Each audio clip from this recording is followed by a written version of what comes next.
वालेकुम स्टूडेंट्स, आज हम डेटाबेस लैंग्वेज के बारे में डिस्कस करेंगे। डेटाबेस लैंग्वेज हमारे डेटाबेस मैनेजमेंट सिस्टम का एक इम्पॉर्टेंट पार्ट है। ये आमतौर पे डेटाबेस में से डाटा एक्सेस करने के लिए, डेटाबेस को मॉडिफाई करने के लिए और डेटाबेस के स्ट्रक्चर को डिज़ाइन करने के लिए हम यूज़ करते हैं। यूज़र आमतौर पे डेटाबेस में से डाटा एक्सेस करने के लिए डेटाबेस लैंग्वेज की स्टेटमेंट्स को यूज़ करता है। सम टाइम हमारे एप्लीकेशन प्रोग्राम जो जनरल पर्पस लैंग्वेजेस हैं हमारी, जैसे कि C++ हो गया, विजुअल बेसिक हो गया, कोबाल हो गया, इन प्रोग्रामिंग लैंग्वेज के अंदर भी हमारी डेटाबेस लैंग्वेज की स्टेटमेंट्स को इम्बेड कर देते हैं या इंसर्ट कर देते हैं। ऐसी सिचुएशन में हमारी ये जो जनरल पर्पस लैंग्वेजेस हैं ये होस्ट लैंग्वेजेस कहलाती हैं और डाटा एक्सेस लैंग्वेज या डेटाबेस लैंग्वेज को हम डाटा सब लैंग्वेज कहते हैं।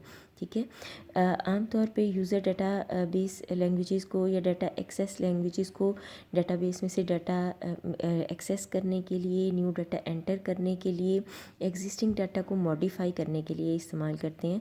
हमारे पास बहुत सारी डेटाबेस लैंग्वेजेस हैं, जिनमें सबसे इम्पॉर्टेंट जो हमारे पास डाटा एक्सेस लैंग्वेज है वो SQL या स्ट्रक्चर्ड क्यूरी लैंग्वेज है।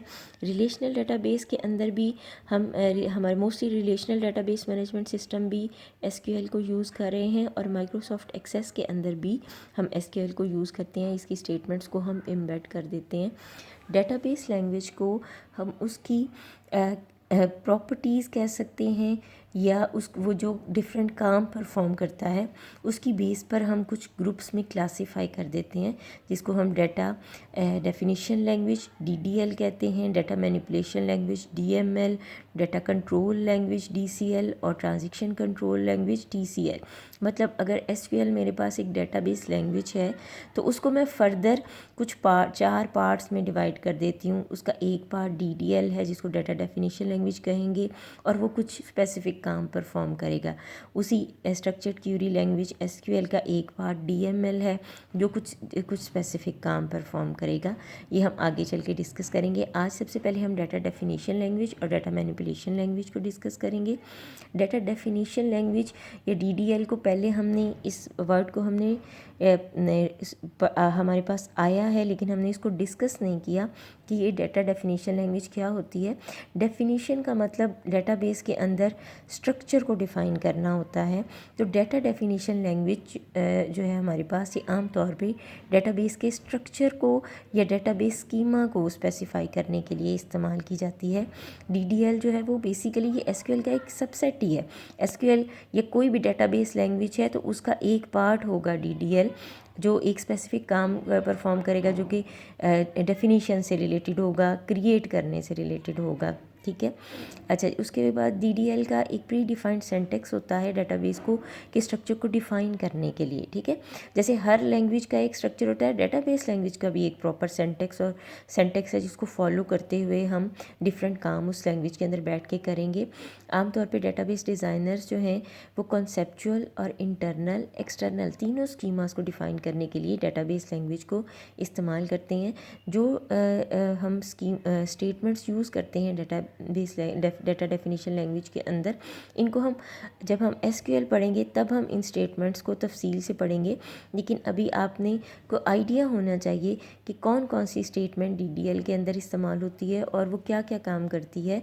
क्रिएट स्टेटमेंट है हमारे पास, अभी सिर्फ नाम देख लें, इनके काम आगे इंशाल्लाह ताला हम SQL के अंदर तफसील से पढ़ेंगे। फिर यूज़ स्टेटमेंट हमारे पास होती है एक डाटा डेफिनेशन लैंग्वेज के अंदर, ऑल्टर स्टेटमेंट होती है, ड्रॉप स्टेटमेंट होती है, ट्रंकेट स्टेटमेंट होती है। ये हम स्टेटमेंट्स को आगे चल के SQL के अंदर तफसील से पढ़ेंगे। उसके बाद नेक्स्ट आ जाता है हमारे पास डाटा मैनिपुलेशन लैंग्वेज। ठीक है। अब इसके नाम से हमारे पास क्या ज़ाहिर हो रहा है, डाटे को मैनिपुलेट करने के लिए DML को हम इस्तेमाल करते हैं। जैसे हमने डाटाबेस को पॉपुलेट कर लिया, डाटा हमने एंटर कर दिया, उसके बाद हमने कुछ डाटे को एक्सेस करना है, कुछ डाटे को अपडेट करना है, डाटे को डिलीट करना है, कुछ नया डाटा एंटर करना है, पुराना डाटे में कुछ चेंज करनी है।